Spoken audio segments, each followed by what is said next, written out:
ជំរាបសួរលោកគ្រូនាងខ្ញុំឈ្មោះសុនពុចិន្តាឬថ្នាក់សូមជូនវីដេអូឆ្លងបញ្ចាំងមេរៀនសម្រាប់សប្តាហ៍ទី11ដែលសិក្សាអំពីការវិតម្លៃលេខឥរិយាបថនិងបំណិនសាស្ត្រយើងដឹងហើយថាជាទូទៅសម្បទាដែលយើងមកសិក្សាគឺមាន3ទី1គឺវិជាសម្បទាយើងហៅថា cognitive domain ទី2បំណិនសម្បទាpsychomotor domain និងទី3ចរិយាសម្បទាយើងហៅថា affective domainចឹងក្នុងមេរៀននេះយើងនឹងសិក្សាអំពីការវិតម្លៃទៅលើឥរិយាបថរបស់សិស្សចរិយាសម្បទាគឺជាជំនាញទន់យើងហៅថា soft skill ដែលឬក៏ជាជំនាញតំណងផ្ទាល់ខ្លួនដែលបុគ្គលទទួលបានតាមរយៈការដកបទពិសោធន៍អំពីការសិក្សាឬក៏អាជីពការងារផ្សេងៗចរិយាសម្បទារបស់សិស្សសំដៅទៅលើជំនាញក្នុងការគ្រប់គ្រងខ្លួនឯងឬវិន័យផ្ទាល់ខ្លួនជំនាញសហការជាមួយអ្នកដទៃការប្រស្រ័យទាក់ទងគ្នាទៅវិញទៅមកការច្នៃប្រឌិតអ្វីមួយភាពអត់ធ្មត់ផ្សេងៗលើការធ្វើការងារឬក៏ភាពធន់ផ្សេងៗអញ្ចឹងទាក់ទងនឹង soft skill គឺជាការបណ្ដុះអត្តចរិតធ្វើឲ្យមនុស្សមានវិន័យផ្ទាល់ខ្លួនមានទំនួលខុសត្រូវមានភាពធន់មានការយកចិត្តទុកដាក់លើការសិក្សានិងចេះយកអាសាអ្នកដទៃជាដើមក្នុងនោះយើងនឹងសិក្សាទៅនឹងបំណិនពុទ្ធិដែលវាជាជំនាញដែលប្រើសម្រាប់ការគិតវិភាគហេតុផលចងចាំនិងការសិក្សាផ្សេងៗយើងអាចវាស់វិជាសម្បទាបានតាមរយៈការប្រឡងប្រចាំខែប្រឡងប្រចាំត្រីមាសប្រចាំឆមាសឬតាមរយៈការប្រើប្រាស់រង្វាយតម្លៃតាមដំណាក់កាលឬក៏ការប្រើប្រាស់ការរង្វាយតម្លៃបញ្ចប់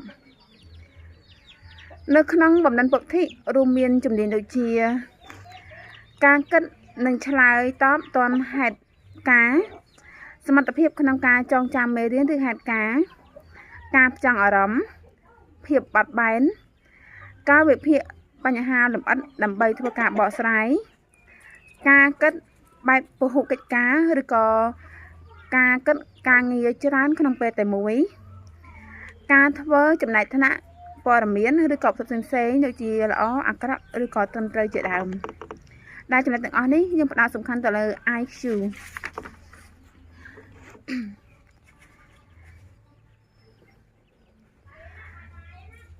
ចំពោះលទ្ធផលរំពឹងទុករបស់ non cognitive skill មានដូចជាបណ្ដុះសិស្សឲ្យក្លាយជាបុគ្គលដែលមានទំនួលខុសត្រូវមានភាពស្មោះត្រង់ចេះត្រួតពិនិត្យតាមដានខ្លួនឯងថាតើខ្លួនឯងបានអភិវឌ្ឍដល់កម្រិតណាចេះសហការជាមួយអ្នកដទៃចេះតស៊ូប្រឈមមុខនឹងឧបសគ្គហ៊ានប្រថុយឬសាកល្បងធ្វើអ្វីដែលថ្មីបានន័យថាគាត់ត្រូវធ្វើ PDCA Plan Do Check Act សិស្សមានភាពស្ទាត់ជំនាញក្នុងការដោះស្រាយបញ្ហាសិស្សមានការតាំងចិត្តខ្ពស់និងទទួលយកលទ្ធផលជាក់ស្ដែងដើម្បីកែលម្អបន្ថែមជំរុញឲ្យសិស្សមានការគិតបែប positive mental attitude និងកាត់បន្ថយការគិតបែបអវិជ្ជមានឬយើងហៅថា negative mental attitude ចំពោះប្រភេទនៃចរិយាសម្បទានិងលទ្ធផលរំពឹងទុកអញ្ចឹងអ្វីដែលគ្រូត្រូវបណ្ដុះសិស្សគឺត្រូវឲ្យពួកគាត់ចេះយល់ពីអារម្មណ៍របស់អ្នកដទៃបានន័យថាយកចិត្តគេមកចិត្តយើងរៀនយល់ពីអារម្មណ៍របស់មនុស្សគ្រប់គ្នានៅជុំវិញខ្លួនធ្វើជាមនុស្សម្នាក់ដែលចេះស្ដាប់ហេតុនិងផលស្ដាប់ឲ្យយល់ទៅធ្វើការឆ្លើយតបជាដើមអញ្ចឹងលទ្ធផលរំពឹងទុកបែបចរិយាសម្បទាហ្នឹងគឺជាការបណ្ដុះចរិយាសម្បត្តិបណ្ដុះឲ្យសិស្សចេះគិតបែបវិជ្ជមានជាជាងការគិតបែបអវិជ្ជមានឧទាហរណ៍ចំពោះសិស្សដែលមានការគិតបែបវិជ្ជមានគឺគាត់ខិតខំរៀនគាត់ចូលចិត្តសាលារៀនចូលចិត្តរៀនគ្រប់មុខវិជ្ជាទាំងអស់ចូលចិត្តធ្វើកិច្ចការផ្ទះចូលចិត្តគោរពវិន័យសាលាស្ដាប់គ្រូបរៀនគោរពស្រឡាញ់រំអានមិត្តភ័ក្តិនិងមនុស្សជុំវិញខ្លួនចូលចិត្តធ្វើការងារដែលគ្រូដាក់ឲ្យមានទំនួលខុសត្រូវក្នុងការធ្វើមួយជាដើមប៉ុន្តែចំពោះសិស្សដែលមានចរិយាបែបអវិជ្ជមានគាត់ចូលចិត្តលួចចម្លងដើម្បីទទួលបានបន្ទុកច្រើនសេពគ្រឿងញៀនបង្កអំពើហិង្សាក្នុងសាលាកិច្ចម៉ោងសិក្សាដើម្បីទៅលេងបាល់ឬក៏លេងល្បែងផ្សេងៗឬក៏អាចឈានដល់ការបោះបង់ការសិក្សាជាដើម ចំណុចបន្ទាប់គឺតើតើលទ្ធផលសិក្សារំពឹងទុកបែបគុណតម្លៃឬយើងហៅថា value target ចំពោះលទ្ធផលសិក្សារំពឹងទុកបែបគុណតម្លៃគឺយើងសម្រាប់ប្រទេសសិង្ហបុរីគឺគេសិក្សាទៅលើ6ចំណុចគឺទី1តើតើនឹង respect ការគោរពចំពោះខ្លួនឯងគ្រួសារនិងសង្គមទី2តើតើនឹង responsibility គឺជាការទទួលខុសត្រូវទី3គឺ resilient តើតើនឹងភាពធន់បានន័យថាគាត់ហ៊ានសាកល្បងធ្វើអ្វីដែលថ្មីទី4គឺ integrity តើតើនឹងសុចរិតភាពដែលធ្វើទៅមិនប៉ះពាល់ដល់អ្នកដទៃនិងទី5គឺ care ការថែរក្សានិងចុងក្រោយគឺ harmony តើតើនឹងការរស់នៅប្រកបដោយភាពសុខដុមរមនាហើយគុណតម្លៃភាគច្រើនដែលយើងចង់បានគឺភាពស្មោះត្រង់សុចរិតភាពយុត្តិធម៌និងសេរីភាពចំណុចបន្តតើតើនៅលទ្ធផលសិក្សារំពឹងទុកដែលផ្ដោតលើការលើកទឹកចិត្តអញ្ចឹងការលើកទឹកចិត្តគឺសំដៅទៅលើសកម្មភាពរបស់សិស្សដែលបានចូលរួមក្នុងសកម្មភាពផ្សេងក្នុងការរៀននិងការស្ដាប់មានន័យជាការផ្ដៀបផ្ដើមក្នុងការរៀនការខិតខំប្រឹងប្រែងរៀនសូត្រការតាំងចិត្តនិងភាពជាប់លាប់នៅក្នុងការមករៀនជាដើមអញ្ចឹងវិធីសាស្ត្រក្នុងការវិនិច្ឆ័យតម្លៃចរិយាសម្បទានិងជំនាញទូទៅមានដូចជាទី1វិនិច្ឆ័យតម្លៃទៅលើអារម្មណ៍អកប្បកិរិយាទឹកមុខដែលយើងត្រូវការរយៈពេលវែងក្នុងការវិនិច្ឆ័យតម្លៃទី2ព្យាយាមប្រើវិធីសាស្ត្រផ្សេងគ្នាដើម្បីវាស់ស្ទង់គោលដៅឬចំណុចវែង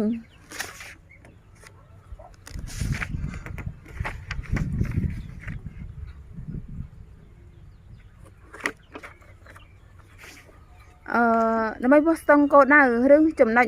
វាស់វែងដែលមានភាពដូចគ្នាទី3សម្រាប់ចិត្តថាតើយើងត្រូវការលទ្ធផលសិស្សម្នាក់ឬក៏ជាក្រុម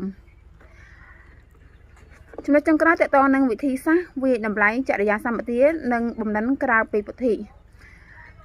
ក្នុងការវិតម្លៃចរិយាសម្បទានិងបំណិនក្រៅពីពុទ្ធិយើងមានវិធីសាស្ត្រ3ដើម្បីធ្វើការវិតម្លៃទី1គឺការអង្កេតរបស់គ្រូយើងហៅថា teacher observation ដែលការអង្កេតនេះបែងចែកជា2ផ្សេងគ្នាទី1តើតើនឹងការអង្កេតទូទៅ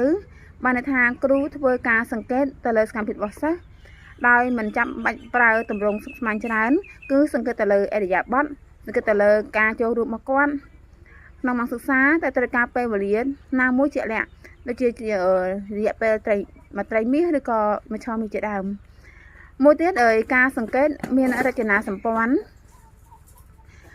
គឺជាការសង្កេតជាក់លាក់តែត្រូវការពេលវេលានិងទម្រង់ច្រើនក្នុងការកត់ត្រាសកម្មភាពរបស់សិស្សយើងអាចរៀបចំជារូបរាងដើម្បីធ្វើការដាក់បន្ទុក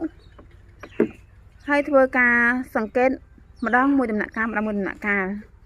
និងទី2គឺជាការសម្ភាសរបស់គ្រូឬហៅថា teacher interview គ្រូអាចធ្វើការសម្ភាសដោយផ្ទាល់ជាមួយសិស្សនិងចុងក្រោយគឺជាស្វ័យវិតម្លៃរបស់សិស្សបានន័យថាឲ្យទុកពេលឲ្យសិស្សធ្វើការវិតម្លៃខ្លួនឯងថាខ្លួនគាត់មានចំណុចខ្វះខាតអីត្រូវការអ្វីបន្ថែមមានចំណុចខ្លាំងអីអ្វីដែលគាត់ត្រូវការអភិវឌ្ឍហើយនឹងយកអ្វីដែលគាត់រកឃើញអ្វីដែលគាត់ស្វែងយល់ខ្លួនឯងហ្នឹងមកកាន់របស់ខ្លួនឯងបន្ថែមចាសសូមអរគុណ